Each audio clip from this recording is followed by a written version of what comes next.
what's going on, everybody? My name is Jay Clues. Say what up to Pikachu. And today we're going to be reacting to one of the greatest artists of this generation, Chris Brown's Residuals official music video. Now, I actually saw Chris Brown for the first time live last summer, and let me tell you, man, that concert was insane. I usually have a tradition that when I go to a concert, I pick up some merch just for some memories, and this is actually my first time wearing the Chris Brown merch shirt. As you can see in the background, one of my favorite artists ever is Michael Jackson, and honestly, Chris Brown's the closest that we're ever gonna get talent-wise to Michael Jackson. And if you think about it, man, he's doing all this creative stuff, all this success is coming from just him and his team, and without the systemic backing that a lot of artists have. Like, yes, Beyonce is a great performer, Bruno Mars is a great performer, but they got some backing. Chris Brown only has him and his team, and with the resources he's transcended a lot of the barriers that are created against him. Also, what other artist can drop a 100-track album? I'm exaggerating, but most of those songs are quality music that you can play day to day. In today's day and age of music, if someone drops a 10-track album, a 15-track album, you'll be lucky to get 1 or 2 bangers. Chris Brown drops these 40, 50-track albums, and honestly, no, like, bias aside, those songs are really good. Like, if it was trash, I would literally say it's trash, but it's definitely not. I can understand when people say, oh, it's just too much music to digest at once. But even if you break it down, let's say it's a 50-track album, you listen to the first 10, maybe months later, you go back from 10 to 20, you can always go back and just see the music that you missed out on. He's been on a crazy run, in my opinion, from Heartbreak on a Full Moon, Indigo, Breezy, 1111, and man, he just keeps delivering. All right, man, I'm done talking. Let's get into the reaction. Alright, man, Chris Brown Residuals official music video. Dude, I remember seeing this song live. It was crazy. There's like a lot of emotion. Don't know when my nights became so complicated. Can't recall my mornings, everything is faded. Maybe this is karma, definition of jaded. This day's on my mind. Alright, I gotta pause it right there because it's taking all my energy and all my strength to not sing along, because I'm a horrible singer. So if I sing a little bit, man, I'm sorry. Trying to put a muzzle on my crazy feelings. 1 minute I'm cold and then the next I'm tripping. No, with somebody new, I swear she don't deserve it. Yeah, we build it up, just to let it wash away. Honestly, the live performance was so good. I'm not mad that it's the center of the music video. Like, he's taking it's pretty much a compilation of his live performances, and as someone who was there, the energy in the crowd was crazy. This song is amazing, and I'm not mad at the music video being entirely his live performances. Just to watch you run away. Talk to him. Tell me who's getting on my love? I also like him putting the audience in there too. Put it to teach what I taught you. Better not give him my nickname. I don't like thinking about it. I swear that it's wearing me down. No.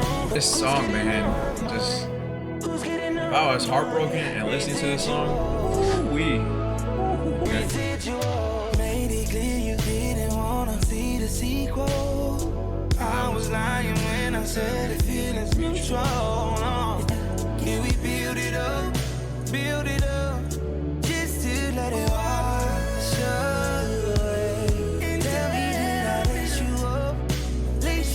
I do have to give him credit because him being a performer for so freaking long, and obviously he obviously doesn't sound the same as he did when he was 16, but even now, his voice is still really cool. Like, in live, bro, he has not missed a beat. No matter how long he's aged, bro, this guy can really sing live. Please tell me who's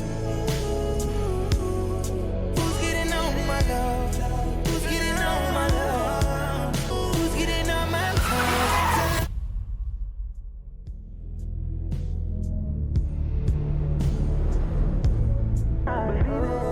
Who did you teach what I taught you? Who's that? Better not give him my nickname. I don't like thinking about it. I swear that it's wearing me down. No, but tell me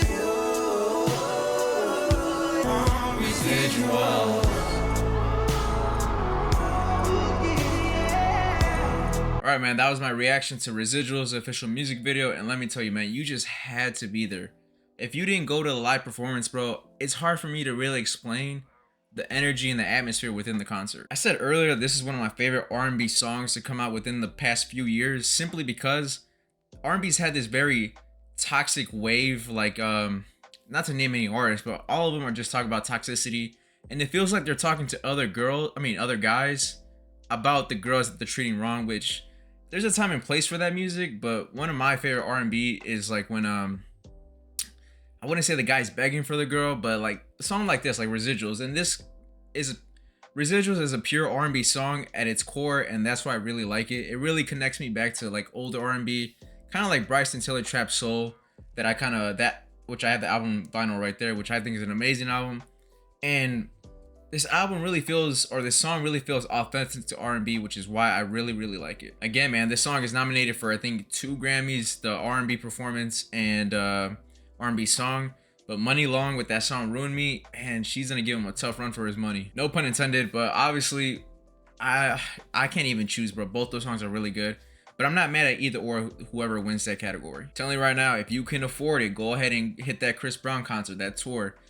He did that one show in Africa, I believe it was in Africa, where he kind of sold out that whole stadium, which was insane. I forgot the number of people, but if you look at the clips, the pictures, just to be surrounded by that many people is insane. And again, without the systemic backing, which needs to be noted. I mean, bro, I look at an artist like Prince who goes against the system. I look at an artist like Michael Jackson goes against the system. And like Chris Brown's being blackballed by the industry, but yet he's still pushing forward. He hasn't given up, and he's done interviews where he says, you know what, I might not retire from music ever, because he loves his shit. And if you think about it, if he does retire, it's gonna be a sad day for music. Like, it's unfortunate that he might not get his flowers until, and God forbid, like, you know, the day that he's gone, which I think is a horrible. You should give him his flowers now. Like, the dude deserves it. He's talented in like every aspect. And I'm not just being like a fan right now, or like just being biased. It's just he genuinely makes good music. I do need to get a Chris Brown vinyl, but man, they're hard to come by. He dropped an 11/11 vinyl, and I could not get it. Anyways, man, if you enjoy the content, make sure you give it a like and make sure you subscribe. Uncut reactions are on my Patreon, so if you really support me, I thank you so much. Again, you don't have to, but if you really want to help out, go ahead and sign up for that Patreon. And go ahead and comment down below what are your thoughts of this song, of the whole 11/11 album, anything pretty much. I'm down for any music conversation. Until next time, peace.